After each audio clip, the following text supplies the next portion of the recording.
Hello everyone, Assalamualaikum warahmatullahi wabarakatuh. Before I start this presentation, let me introduce myself first. So, my name is Rizal Mahariski, and my student identification number is 254-11045, and I'm from Management A class. So, saya di sini akan memberikan presentasi tentang dengan materi kebijakan dan persepsi ekonomi. Dengan dosen mengampu Miss Kemal Puji, Magister Ekonomi. Yang pertama ada konsep dasar kebijakan ekonomi. Kebijakan ekonomi adalah serangkaian tindakan yang diambil oleh pemerintah untuk mengatur dan mengarahkan aktivitas ekonomi di suatu negara. Tujuannya adalah untuk mencapai kesejahteraan masyarakat, menjaga stabilitas ekonomi, dan mendorong pertumbuhan yang berkelanjutan. Sebagai alat utama negara, kebijakan ekonomi berfungsi untuk mengarahkan kegiatan ekonomi yang sesuai dengan kondisi dan tantangan yang sedang dihadapi oleh suatu negara. Hal ini memastikan bahwa sumber daya dialokasikan secara efisien dan tujuan nasional tercapai. Beberapa contoh implementasi kebijakan ekonomi meliputi pengendalian inflasi, melalui penyesuaian suku bunga, penyaluran program bantuan sosial dan untuk masyarakat rentan, serta penyesuaian tarif pajak untuk mendorong investasi atau mengatur konsumsi.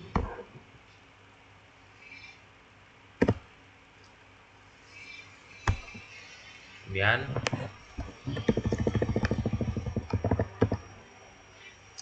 jenis-jenis kebijakan ekonomi. Pemerintah memiliki berbagai instrumen untuk mengelola perekonomian. Kebijakan-kebijakan ini dirancang untuk mencapai stabilitas, pertumbuhan, dan keadilan ekonomi. Kemudian ada tiga kebijakan dalam ekonomi. Pertama adalah kebijakan fiskal. Kebijakan fiskal ini berfokus pada pengeluaran dan pendapatan negara. Ini APBN. Contoh, menaikkan pajak, memberikan subsidi, atau menambah belanja pemerintah untuk infrastruktur. Tujuannya untuk mendorong pertumbuhan ekonomi dan pemerataan pendapatan. Yang kedua ada kebijakan moneter. Kebijakan moneter ini diatur oleh Bank Sentral, ini Bank Indonesia. Fokus pada jumlah uang beredar, suku bunga, dan pengendalian inflasi. Contohnya menaikkan suku bunga acuan atau BI rate untuk menekan inflasi. Kemudian ada kebijakan perdagangan dan industri. Hal ini mengatur aktivitas ekspor-impor, investasi asing, dan sektor industri strategis. Contohnya seperti ada pembatasan impor pada barang tertentu atau pemberian insentif untuk industri dalam negeri. Tujuan dari kebijakan ekonomi ini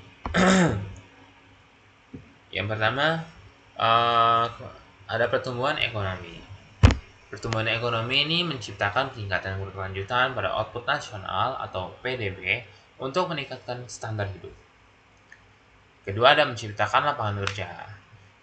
Menurunnya tingkat pengangguran dan memastikan peluang kerja yang cukup bagi angkatan kerja yang pada saat ini ada belasan juta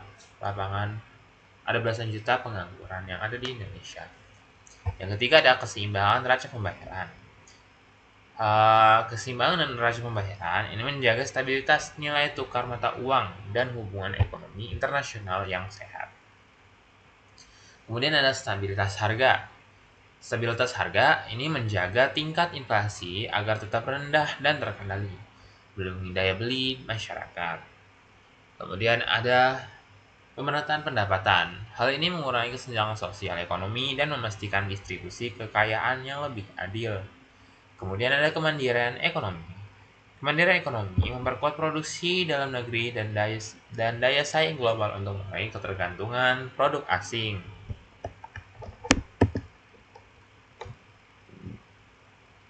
Proses perumusan kebijakan ekonomi ada 6. Ada 6 siklus. Yang pertama, identifikasi masalah. Pemerintah mengamati kondisi ekonomi makro seperti kenaikan inflasi, defisit perdagangan, dan tingginya tingkat pengangguran sebagai pemicu awal. Kedua, analisis data ekonomi. Data-data penting seperti inflasi, suku bunga, produk domestik bruto atau PDBI, dan angka pengangguran dianalisis secara mendalam untuk memahami akar masalah dan potensi dampaknya.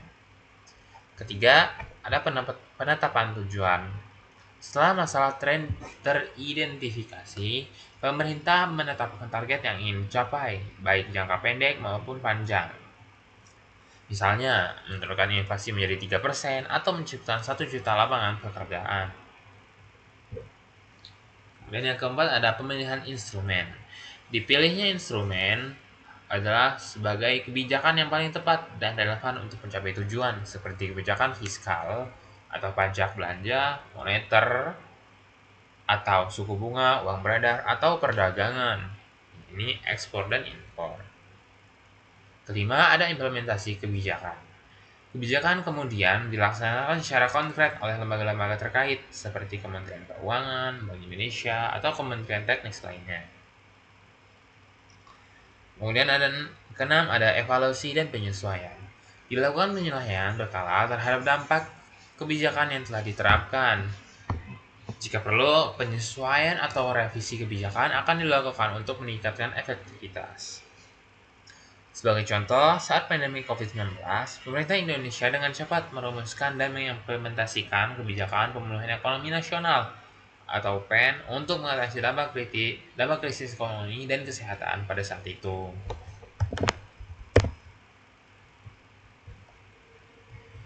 Kemudian faktor yang mempengaruhi kebijakan ekonomi.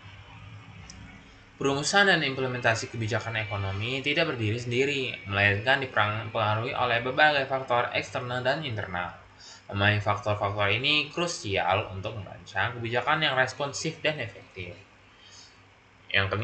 Faktor-faktornya meliputi politik, sosial budaya, kondisi global, teknologi, dan persepsi publik. Perubahan politik ini perubahan kepemimpinan, agenda partai, serta stabilitas politik dapat secara drastis mengubah arah dan prioritas kebijakan ekonomi satu negara. Kemudian ada sosial budaya. Nilai-nilai masyarakat, tingkat kepercayaan, dan perilaku konsumsi turut menentukan efektivitas serta penerimaan publik terhadap kebijakan ekonomi. Yang ketiga, ada kondisi global. Peristiwa seperti fluktuasi harga komoditas, misalnya minyak, nilai tukar mata uang asing, dan tensi perdagangan internasional memiliki dampak signifikan pada ekonomi nasional. Yang keempat ada teknologi. Inovasi seperti digitalisasi ekonomi, perkembangan vintage, dan otomatisasi mendorong kebutuhan dan menyesuaikan kebijakan moneter dan regulasi baru. Kemudian ada persepsi publik. Opini dan sentimen masyarakat terhadap kebijakan yang diusulkan atau yang dilaksanakan bisa menjadi penentu utama keberhasilan atau kegagalan dalam suatu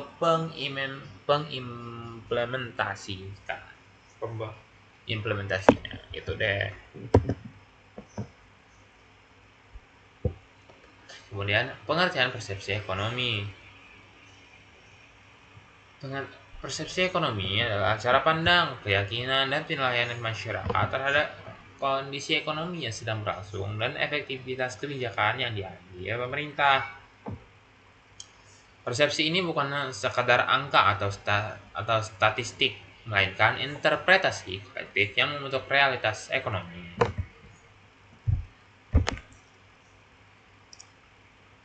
Yang pertama ada pengaruh dan keputusan, yang kedua ada rasional versus emosional, yang ketiga ada dampak konkret.